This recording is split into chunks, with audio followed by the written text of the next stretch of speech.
Hello everyone, welcome to Great Door. Today in Bio Special with Shelly Gulati आज हम पढ़ने वाले हैं न्यूक्लियस के बारे में। डिटेल डिस्कशन हमने अपने एल्टीग्रेड बायोलॉजी बैच में इसका किया था, साथ ही साथ कुछ क्वेश्चंस भी सॉल्व करे थे। ये हमारा एक फास्ट रिवीजन है। न्यूक्लियस है क्या? देखिए, जो न्यूक्लियस टर्म है उसे डिस्कवर्ड किया था रॉबर्ट ब्राउन ने इन 1831. The term nucleus was discovered and named by Robert Brown in 1831. He observed a dark central structure in the plant cell which he called nucleus. उन्होंने ऑब्जर्व किया कुछ dark सा एक सेंट्रल स्ट्रक्चर प्रेजेंट है cell के अंदर, जिसे इन्होंने नाम दिया nucleus. The nucleus is the control center of a cell. Nucleus को हम कंट्रोल सेंटर बोलते हैं सेल का, साथ ही साथ हम न्यूक्लियस को सेल का ब्रेन भी बोलते हैं. ब्रेन भी है ये सेल का, जो कंट्रोल करता है सारी की सारी एक्टिविटीज़ जो सेल में हो रही हैं. इट कंटेन्स जेनेटिक मटेरियल यानी DNA and directs all the cell activities like growth, reproduction, metabolism. ये सारी सेल एक्टिविटी को ये क्या कर रहा है? डायरेक्ट कर रहा है, कंट्रोल कर रहा है. किस में प्रेजेंट होता है? ये प्रेजेंट होता है सारे के सारे यूकैरियोटिक सेल्स में, जैसे कि एनिमल सेल, प्लांट सेल. लेकिन ये प्रोकैरियोटिक सेल में नहीं होता, जैसे कि बैक्टीरिया.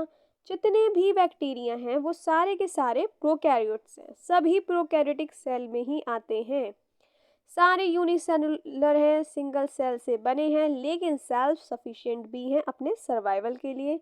लेकिन न्यूक्लियस यूकैरियोटिक सेल में प्रेजेंट होगा, बट ये नहीं होगा प्रेजेंट किस में? प्रोकैरियोटिक सेल में. Structure of the nucleus.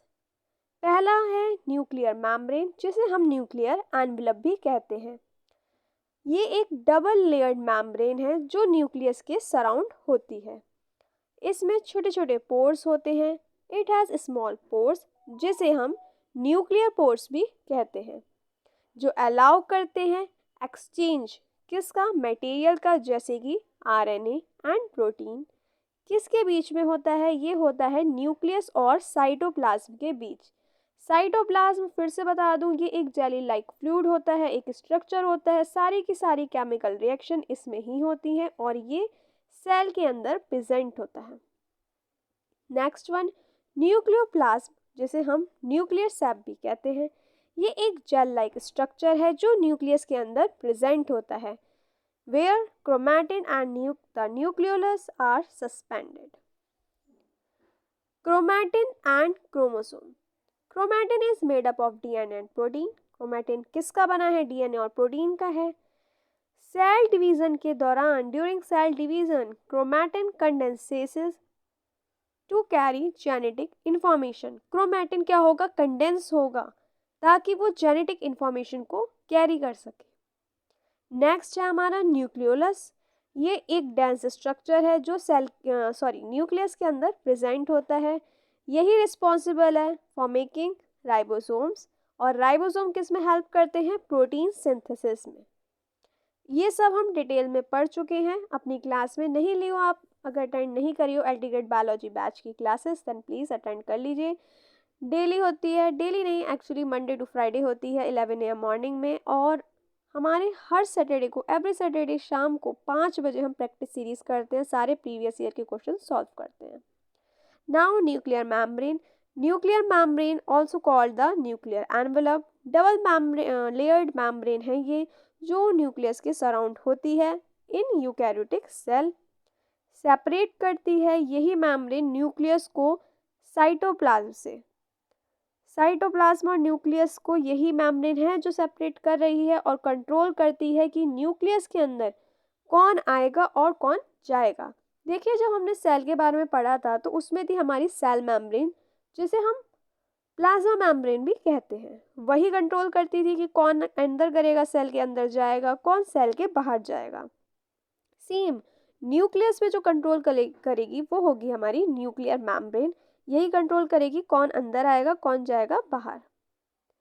Structure of nuclear membrane. चलिए देखते हैं. डबल मेम्ब्रेन स्ट्रक्चर है, हमने पढ़ ही लिया। एक होती है आउटर मेम्ब्रेन, एक होती है inner membrane. Outer membrane connected to the endoplasmic reticulum, किससे कनेक्ट होती है भाई? ये कनेक्ट होती है हमारी एंडोप्लाज्मिक रेटिकुलम यानी ईआर से, और इस पे होते हैं बहुत सारे राइबोसोम प्रेजेंट होते हैं। नेक्स्ट इनर मेम्ब्रेन, ये क्या करती है? Supports the shape of the nucleus and is attached to the nuclear lamina. ये क्या करती है भाई? शेप जो होती है न्यूक्लियस की उसको सपोर्ट करती है, और ये जुड़ी होती है न्यूक्लियर लैमिना से। ये एक प्रोटीन लेयर होती है जो सेल को न्यूक्लियस को स्ट्रेंथ देती है। न्यूक्लियर पोर्स क्या है? ये एक स्मॉल ओपनिंग्स हैं जो मेम्ब्रेन पे होती हैं, जो अलाउ करते हैं मटेरियल का एक्सचेंज न्यूक्लियस और साइटोप्लाज्म के बीच, जैसे कि आरएनए, प्रोटीन और आइंस जो पास होते हैं इधर से उधर पोर्स के जरिए। डायग्राम के थ्रू हमने इसके बारे में पढ़ा है, डिटेल डिस्कशन फिर कह रही हूँ, आप क्लास अटेंड कर लीजिएगा। Now perinuclear space, a small space between the inner and outer membrane। ये एक छोटा सा स्पेस है इनर और आउटर मेम्ब्रेन के बीच, जो क्या करता है? कनेक्ट करता है। It connects to the lumen, जो इनसाइड स्पेस है किसकी? एंडोप्लाज्मिक रेटिकुलम की। फंक्शंस क्या होंगे न्यूक्लियर मेम्ब्रेन के? चलिए ये भी एक बार फटाफट से रिवाइज कर लेते हैं।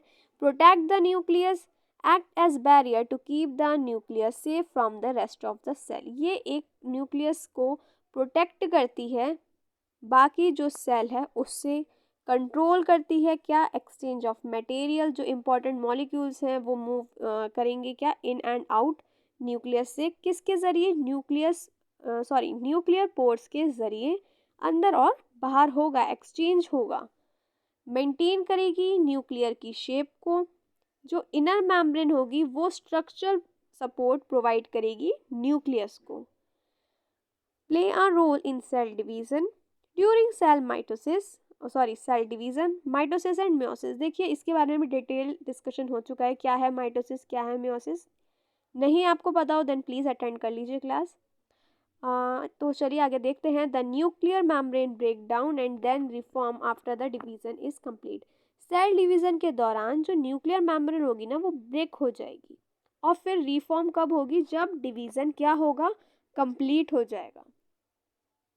न्यूक्लियोप्लाज्म को हम न्यूक्लियर सैप भी बोलते हैं और कैरियोप्लाज्म भी बोलते हैं। ये जेल लाइक फ्लूइड है, सेल के अंदर न्यूक्लियस के अंदर प्रेजेंट होता है यूकैरियोटिक सेल में, प्रोकैरियोटिक में नहीं होता है न्यूक्लियस। तो भाई न्यूक्लियोप्लाज्म भी कहाँ से होगा? तो ये होता है हमारे यूकैरियोटिक सेल में। इट्स सराउंड द क्रोमैटिन, यानी हमारा डीएनए उसके क्या होगा? सराउंड होगा। And the nucleolus provide a medium for various nuclear process. ये एक मीडियम प्रोवाइड करता है बहुत सारे न्यूक्लियर प्रोसेसेस के लिए। Composition of nucleoplasm 80 to 90% water होता है भाई। न्यूक्लियोटाइड्स इन्हें कहते हैं बिल्डिंग ब्लॉक डीएनए और आरएनए का, जो यूज होते हैं रेप्लिकेशन और ट्रांसक्रिप्शन के टाइम। एंजाइम्स जो हेल्प करते हैं डीएनए रेप्लिकेशन में, आरएनए सिंथेसिस में और बाकी न्यूक्लियर एक्टिविटीज़ में। Salts and ion like potassium, magnesium, calcium, ये क्या करते हैं? मेंटेन करते हैं nuclear stability and support reactions. Protein assist in gene regulation, chromatin organisation and ribosome formation. And RNA play a role in protein synthesis. ये हम लोग पहले भी कई बार पढ़ चुके हैं। आरएनए का रोल किस में है, किस में प्ले कर रहा है? ये रोल प्रोटीन सिंथेसिस में भी कर रहा है और जीन एक्सप्रेशन में भी कर रहा है। फंक्शंस क्या होंगे न्यूक्लियोप्लाज्म के? ये एक मीडियम न्यूक्लियर रिएक्शन के लिए प्रोवाइड करेगा। Provide a medium for nuclear reaction. All nuclear activities like DNA replication, RNA synthesis take place in nucleoplasm. देखो जितनी भी न्यूक्लियर एक्टिविटीज़ हैं, जैसे कि डीएनए का रेप्लिकेट होना, आरएनए सिंथेसिस होना, ये सारी कहाँ हो रही है? न्यूक्लियोप्लाज्म में ही हो रही हैं। Support chromatin and nucleoplasm, keeps the chromatin and nucleolus in place with in the nucleus. Transport material inside the nucleus, देखो पढ़ चुके हैं फिर पढ़ लेते हैं। एंजाइम है, न्यूक्लियोटाइड्स हैं, आरएनए, ये फ्रीली मूव करते हैं किसमें? Within nucleoplasm to carry out nuclear function. Help करता है ये सेल ग्रोथ में भी और डिवीज़न में भी। Supplies raw material nucleotides enzyme for DNA replication, लेकिन कब? बिफोर सेल डिवीजन से पहले। न्यूक्लियोलस एक कैसा स्ट्रक्चर है? इसका स्ट्रक्चर क्या है? छोटे होते हैं, राउंड होते हैं और ये ऑफकोर्स सेल के अंदर प्रेजेंट होते हैं। इनका इम्पॉर्टेंट रोल है किस में? राइबोसोम बनाते हैं प्रोटीन सिंथेसिस के लिए, जो बहुत ज़रूरी है। स्ट्रक्चर क्या होगा न्यूक्लियोलस का? एफसी यानी फिब्रिलर सेंटर, जो क्या करेंगे? कंटेन करेंगे DNA that produces ribosomal RNA, dense fibrillar components processes rRNA and forms ribosome unit. Ribosome अच्छा हम पहले पढ़ चुके हैं, 2 टाइप्स के होते हैं, 70S and 80S। 70S present होते हैं प्रोकैरियोटिक में और 80S यूकैरियोटिक में, लेकिन 80S का सब यूकैरियोट में नहीं। 2 इसमें एक्सेप्शनल केस हैं, माइटोकॉन्ड्रिया एंड क्लोरोप्लास्ट जो प्रेजेंट होता है यूकैरियोटिक में। इसमें जो राइबोसोम की यूनिट प्रेजेंट होती है वो होती है 70S। ये 2 एक्सेप्शनल केस हैं, याद रखिएगा। Granular components store immature ribosomes before they move to cytoplasm. Store करते हैं क्या? इमैच्योर राइबोसोम्स को, इससे पहले कि ये साइटोप्लाज्म में मूव हो। न्यूक्लियोलर मैट्रिक्स ये क्या है? ये प्रोवाइड करती है स्ट्रक्चर और सपोर्ट न्यूक्लियोलस को। फंक्शंस क्या होंगे इसके? राइबोसोम प्रोडक्शन होगा, ये क्या करेगा? राइबोसोम्स बनाएगा जो हेल्प करेंगे प्रोटीन सिंथेसिस में। RNA synthesis, it produce ribosomal RNA, mRNA, an important part of ribosome. Regulation of cell cycle, ये क्या करेगा? हेल्प करेगा सेल डिवीजन में भी by controlling some proteins. Stress response, if the cell is under stress, the nucleolus change its size and function to help the cell survive. तो ये cell survive में भी हेल्प कर रहा है। फंक्शन अच्छा न्यूक्लियस के क्या होंगे? अभी हमने न्यूक्लियोलस के पढ़ लिए, अब चलो न्यूक्लियस के भी देख लेते हैं। Genetic control, the nucleus contain DNA. Nucleus क्या कंटेन करता है? डीएनए करता है, जो क्या करता है? कैरी जेनेटिक इंस्ट्रक्शन प्रोटीन बनाने के लिए और कंट्रोल करता है सेल के फंक्शंस को। सेल डिवीज़न में इसका एक रोल है, सेल रिप्रोडक्शन में इसका रोल है, यानी माइटोसिस और मियोसिस में। Regulation of metabolism, the nucleus control which protein and enzymes the cell produce.